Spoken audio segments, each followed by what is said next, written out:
Isang magandang hapon po sa inyong lahat at nandito ako sa tabing dagat.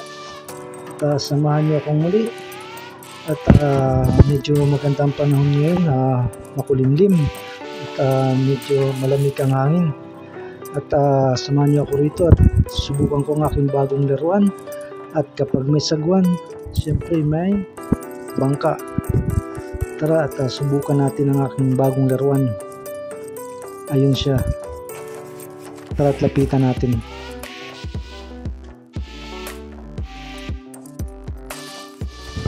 Ito na ang aking bagong laruan, ang kayak, sit-in kayak.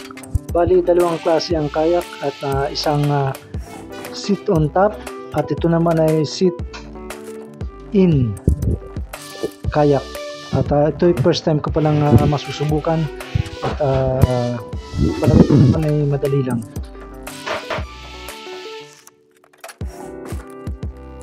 Dahil sa bago pa nga lang ako gagamit ng sit-in kayak, babalot ko sa plastic ang aking mga gamit at para hindi mabasa.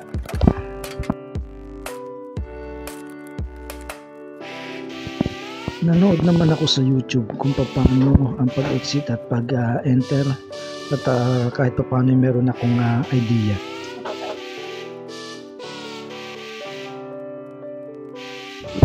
Tara at subukan natin, samahan niyo ako.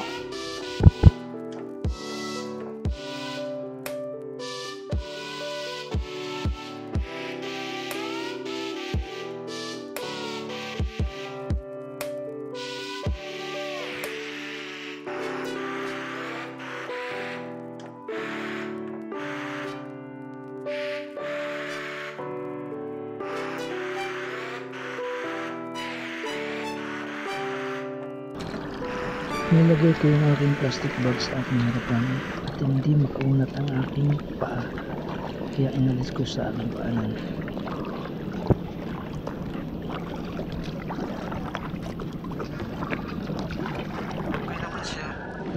Lumalamig na ang tubig, hindi lang 10 stingray ang nakita kong paikot dito.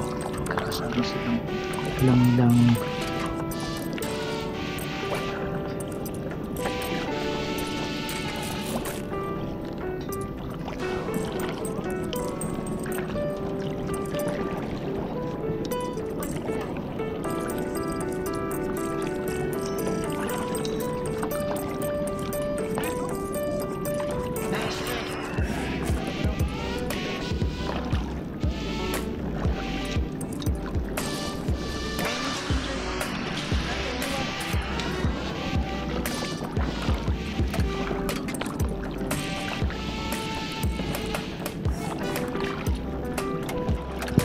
medyo nagagamay ko na dito ang pagpaddle.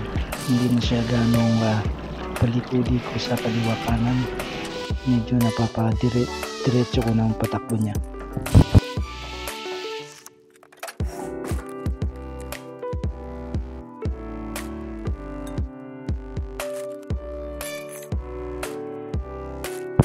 Dito lang muna ako sa gilid-gilid, paikot-ikot at di pa nga ako ganong sanay. Siguro kapag nasanay na ako, pwede na akong lumayo ng konti. At saka medyo malakas ngayon ang hangin, palakas na ng palakas, medyo sumasama ang panahon. May ulan na parating, malaki ang dilim ng langit.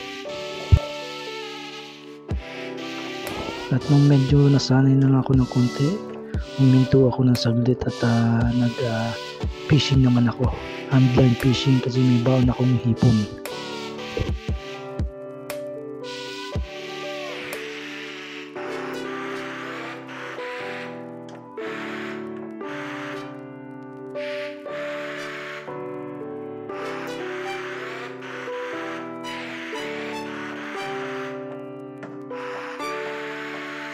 Hindi naman ako nasiro ngayong araw na to at nakaadali ako ng isang lapu-lapu.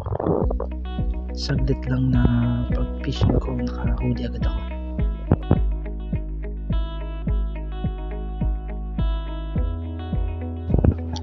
Tumabi na nga ako at talagang masama ng panahon, palakas ang hangin. Saka ako meron na rin kulog at kidlat.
Ito na nga ang malakas na hangin, tapos ang buhangin pa pumapasok sa aking mata.